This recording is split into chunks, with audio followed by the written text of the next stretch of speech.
Welcome back बच्चों। जैसा कि आप लोगों ने मेरे से डिमांड किया है कि सर मुझे सिंथेसिस करा दीजिए, तो आज की क्लास में हम लोग सिंथेसिस पढ़ेंगे। सेंटेंसेस को हम कैसे कंबाइंड करके उन सेंटेंसों की सिंथेसिस कर देते हैं। तो आज एक बात और बताऊं, ये क्लास जो है ना आज की, ये बहुत ज़रूरी है। जो बच्चे यूपी बोर्ड से हैं या जिनको सिंथेसिस कहीं ना कहीं किसी भी एग्जाम में मिल जाता है, तो उनके लिए ये क्लास आज की रामबाण साबित हो जाएगी।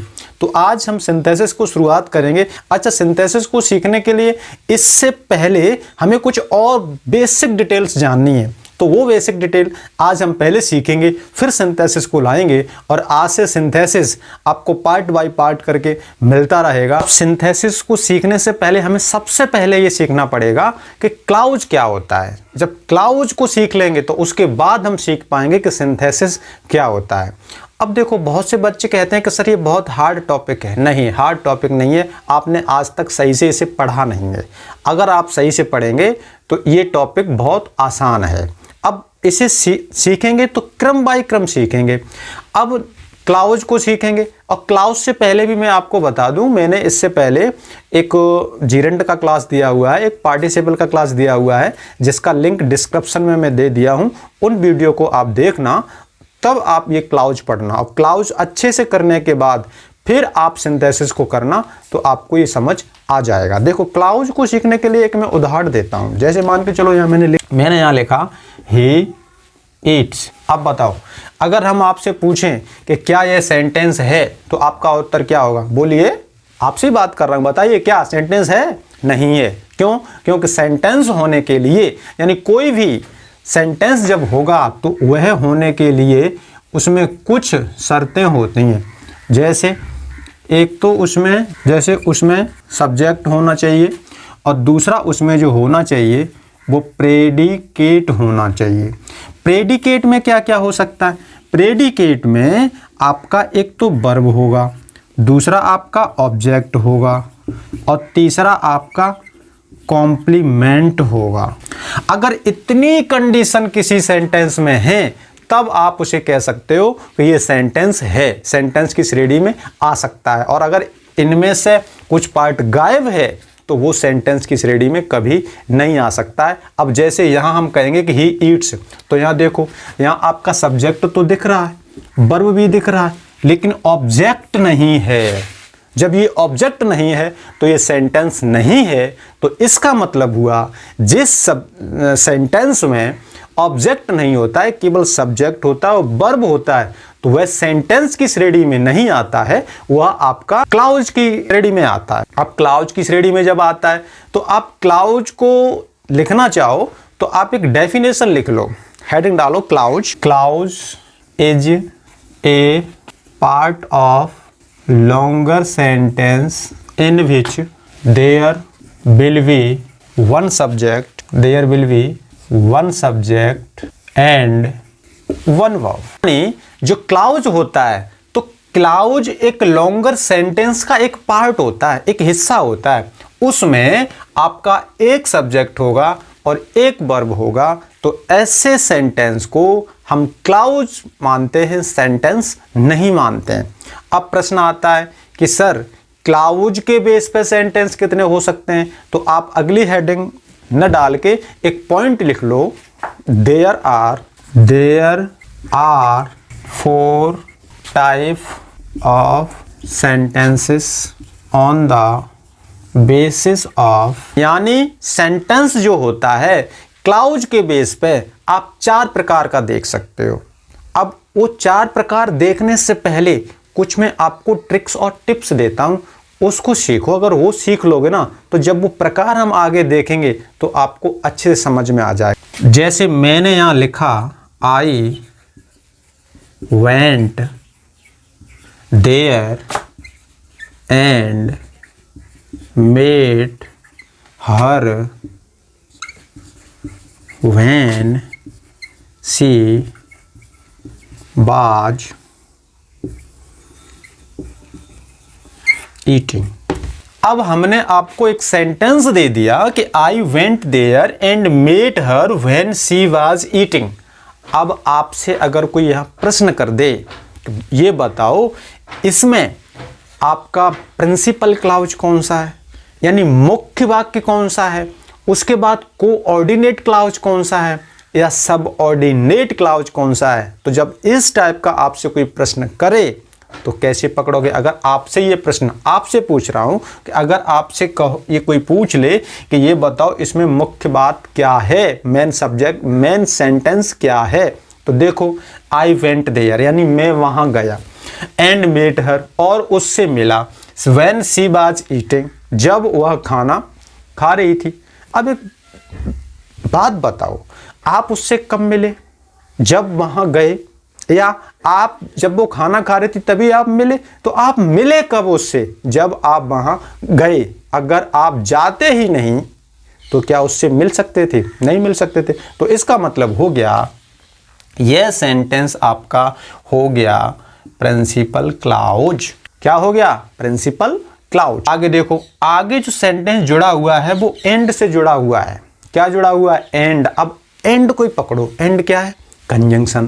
तो इसका मतलब हो गया जो सेंटेंस कंजंक्शन से जुड़े हों, किससे जुड़े हों, कंजंक्शन से, जिसमें एंड, बट, और, नॉर, फॉर, देयरफॉर ये जितने भी कंजंक्शन हैं, अगर ये यहां लिख दिए जाएं, केवल एंड ही नहीं, अगर हमने लिख दिया बट, नॉर और देयरफॉर, जितने भी कंजंक्शन हैं, अगर यहां कोई सेंटेंस कंजंक्शन से जोड़ दिया तो वह सेंटेंस आपका हो जाता है, ये आपका यहां से यहां तक हो जाता है कोऑर्डिनेट क्लॉज। अब आगे देखो, व्हेन शी वाज ईटिंग ये एक अलग फ्रेज था। अब व्हेन को पकड़ो, व्हेन क्या है, व्हेन आपका एज ए क्वेश्चन वर्ड भी आता है। तो इसका मतलब हो गया कि जो सेंटेंस क्वेश्चन वर्ड से जुड़ा हो, किससे, क्वेश्चन वर्ड से। अब उसमें क्या क्या हो सकता है, WH ग्रुप कोई, जैसे व्हेन, वेयर, व्हाई, हाउ। अगर इस टाइप के क्वेश्चन वर्ड से अगर सेंटेंस जुड़ा हुआ है तो वह आपका होता है सबऑर्डिनेट क्लॉज।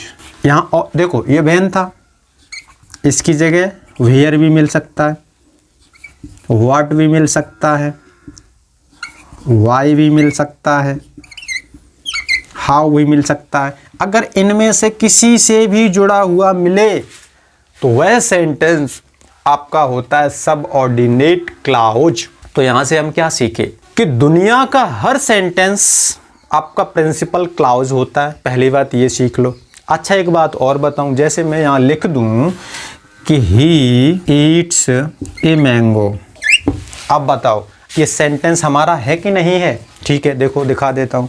ये आपका है सब्जेक्ट, ये आपका है वर्ब और ये आपका है ऑब्जेक्ट। अभी हमने बताया था कि सेंटेंस होने के लिए उसमें सब्जेक्ट होना चाहिए, वर्ब होना चाहिए, ऑब्जेक्ट होना चाहिए। तो देखो तीनों में है। अब आपके समझ में आ गया होगा कि सर ये सेंटेंस तो है, लेकिन मैं आपसे क्वेश्चन कर रहा हूं कि क्या यह क्लॉज भी है। सेंटेंस तो है, आपने मान लिया, मैंने भी आपको सिखा दिया, लेकिन अब मुद्दा यह है कि क्या आप इसे क्लॉज कहोगे। इसके लिए आपको एक व्यवहारिक ज्ञान मुझे देना पड़ेगा। वो देखो क्या है, जैसे मान के चलो ये कोई व्यक्ति है और इसकी उम्र है 25 ईयर। कितनी है, 25 ईयर, यानी 1 से लेके।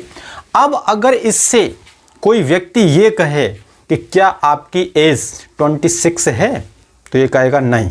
अगर इससे कोई कहे कि 30 है तो कहेगा नहीं भाई।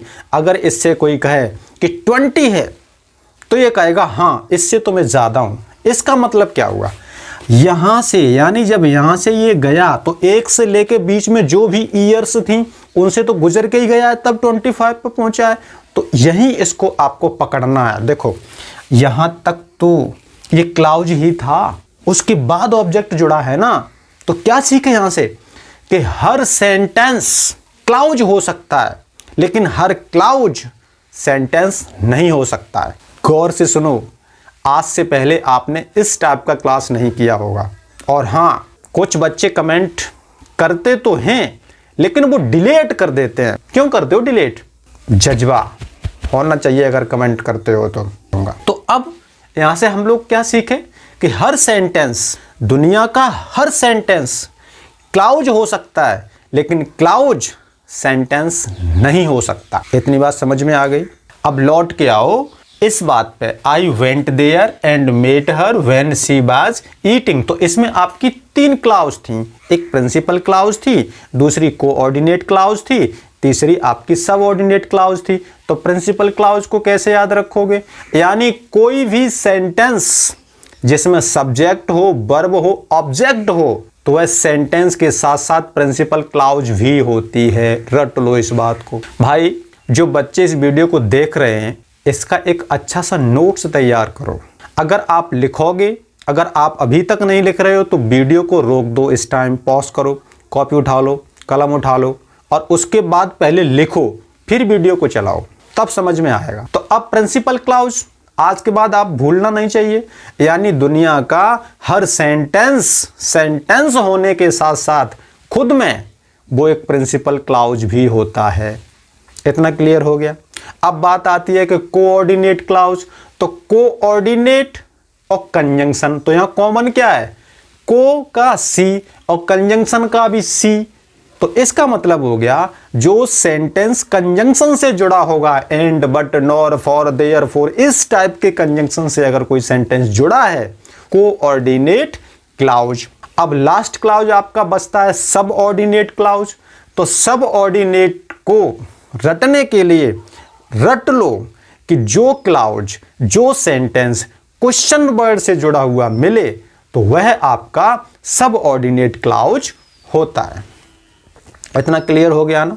अब लौट के आओ, जो मैंने आपको एक पॉइंट लिखाया था कि there are 4 types of sentences on basis of clause. यानी क्लाउज के आधार पर आपके 4 प्रकार के सेंटेंस हो सकते हैं। तो अब वो प्रकार देखते हैं। यानी जो क्लाउज होता है, इस क्लाउज के बेस पे जो सेंटेंस आपका हो सकता है वो 4 प्रकार का हो सकता है। पहला सिंपल सेंटेंस, दूसरा कंपाउंड सेंटेंस, तीसरा कॉम्प्लेक्स सेंटेंस और चौथा आपका मिक्स्ड सेंटेंस। अब एक एक को देखते हैं अच्छे से।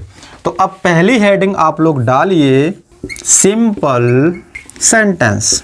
पहली हेडिंग क्या डाली है आपने? Simple sentence. अब सिंपल सेंटेंस को सीखने के लिए ध्यान दो मेरी तरफ। कहां देख रहे हो? ध्यान कहां है तुम्हारा? इधर देखो, सुनो गौर से। सिंपल सेंटेंस हो या दुनिया का कोई भी पल हो, यानी सिंपल सेंटेंस हो या दुनिया का कोई भी पल हो, उसको सेंटेंस बनने के लिए उसको प्रिंसिपल क्लाउज बनना पड़ेगा। क्या बनना पड़ेगा? Principal clause. तो इसकी डेफिनेशन क्या बनेगी? लिख लो। It begins with principal clause. यानी सिंपल सेंटेंस वह सेंटेंस होता है जो प्रिंसिपल क्लाउज से शुरू होता है। अच्छा, इसका एग्जाम्पल जो हमने अभी दिया था उसी को यहां आप रख सकते हो। जैसे हमने वहां बताया था आई वेंट देयर। आप कुछ और भी जोड़ सकते हो, जैसे यहां जोड़ दो ही ईट्स मैंगो। आप और यहां जोड़ दो ही ईट्स एन। जितना चाहो आप बना सकते हो। तो कहने का मतलब याद रखना क्या है? याद यह रखना है कि दुनिया का हर सेंटेंस प्रिंसिपल क्लाउज होता है और उसी को सिंपल सेंटेंस कहते हैं। क्लियर हुआ ना? सेकंड देखो, सेकंड है आपका कंपाउंड सेंटेंस। इसको तो इसे जब सीखेंगे तो इसके लिए फिर हम कहेंगे कि कंपाउंड हो या कोई भी आउंड हो, यानी कंपाउंड हो या कोई भी आउंड हो, उसको सेंटेंस बनने के लिए प्रिंसिपल क्लाउज से गुजरना पड़ेगा। इसकी डेफिनेशन क्या बनेगी? It begins with principal clause plus coordinate clause. इसका मतलब हुआ यह आपका प्रिंसिपल क्लाउज और कोऑर्डिनेट क्लाउज। कोऑर्डिनेट अभी बताया था ना, को का सी और कंजंक्शन का सी, ये दोनों कैसे थे? कॉमन थे। तो कोऑर्डिनेट क्लाउज कौन से होते हैं? जो सेंटेंस कंजंक्शन से जुड़े होते हैं। तो इसका मतलब जो कंजंक्शन से जुड़े हुए सेंटेंस हैं वो, और प्रिंसिपल क्लाउज, अगर ये दोनों मिला दिए जाएं तो ये सेंटेंस हमारे बन जाते हैं कंपाउंड सेंटेंस। जैसे अगर हमने अभी उदाहरण दिया था I went there and met her. तो अब देखो ये सेंटेंस आपका, इसमें इतना पार्ट जो ये वाला है ये तो आपका प्रिंसिपल क्लाउज है, और ये जो ये वाला पार्ट है ये आपका कोऑर्डिनेट क्लाउज है। तो अब बीच में ये प्लस कर दिया तो बन गया आपका कंपाउंड सेंटेंस। समझ में आ रहा ना? बिल्कुल आएगा। आगे देखो, अगला है आपका कॉम्प्लेक्स सेंटेंस। अब कॉम्प्लेक्स सेंटेंस को हम फिर वही बात रिपीट करेंगे कि कॉम्प्लेक्स हो या दुनिया का कोई भी एक्स हो, उसको सेंटेंस होने के लिए प्रिंसिपल क्लाउज से गुजरना ही पड़ता है। तो अब इसकी डेफिनेशन क्या बनेगी? It begins with principal clause plus subordinate clause. यानी जो कॉम्प्लेक्स सेंटेंस है उसको principal clause plus subordinate clause से गुजरना पड़ेगा, तब वो कॉम्प्लेक्स सेंटेंस बनेगा। अच्छा, सब ऑर्डिनेट क्लाउज भूल गए हो क्या? नहीं, जो सेंटेंस क्वेश्चन वर्ड से जुड़े हुए होते हैं उसको सब ऑर्डिनेट क्लाउज कहते हैं। अब देखो, अगर यही हम इसी सेंटेंस, एक जो लॉन्ग सेंटेंस हमने दिया था उसी में से अगर हम यहाँ कह दें I went there when she was dancing. अब देखो यहाँ, यानी हम वहां गए थे जब वह डांस कर रही थी, तो तब हम गए थे। तो अब यह सेंटेंस, ये तो आपका इतना हो गया प्रिंसिपल क्लाउज, और इधर वाला पार्ट ये आपका हो गया सब ऑर्डिनेट क्लाउज। तो यह आपका हो जाएगा कॉम्प्लेक्स सेंटेंस।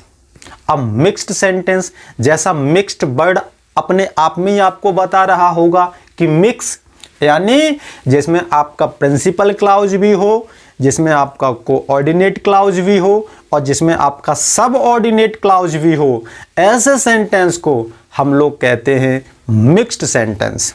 क्या कहेंगे?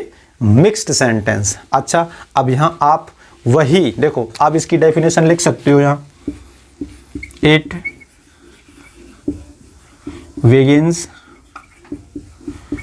With principal clause plus coordinate clause और प्लस सब ऑर्डिनेट क्लाउज। यानी जो सेंटेंस आपका प्रिंसिपल क्लाउज, कोऑर्डिनेट क्लाउज और सब ऑर्डिनेट क्लाउज से स्टार्ट, सब मिक्स हो उसमें, तो वह होता है मिक्स्ड सेंटेंस। तो अगर इसका एग्जाम्पल देखोगे तो I went there, I met her when she was eating. अब देखो, ये इतना पार्ट इसका हो गया प्रिंसिपल क्लाउज, इतना हो गया कोऑर्डिनेट क्लाउज, और ये जो इधर का इतना पार्ट बच रहा है ये आपका हो गया सब ऑर्डिनेट। तो इसमें तीनों क्लाउज आपकी मिल जाती हैं। तो अब आपको क्लाउज समझ में आ गया होगा कि क्लाउज क्या होता है। भारत में इस वीडियो की बहुत से बच्चों को ज़रूरत है, पर आप लोग कंजूसी करते हो। भाई, जब मैं पढ़ाने में कंजूसी नहीं करता हूँ तो आप क्यों करते हो? इस वीडियो को शेयर किया करो, जो भी समस्या हो ना उसे कमेंट में लिखा करो। आज के वीडियो में इतना ही। नेक्स्ट वीडियो में अब स्टार्ट आपका होगा कि हम सिंपल सेंटेंस इन क्लाउज को मिला के कैसे बना सकते हैं। धन्यवाद।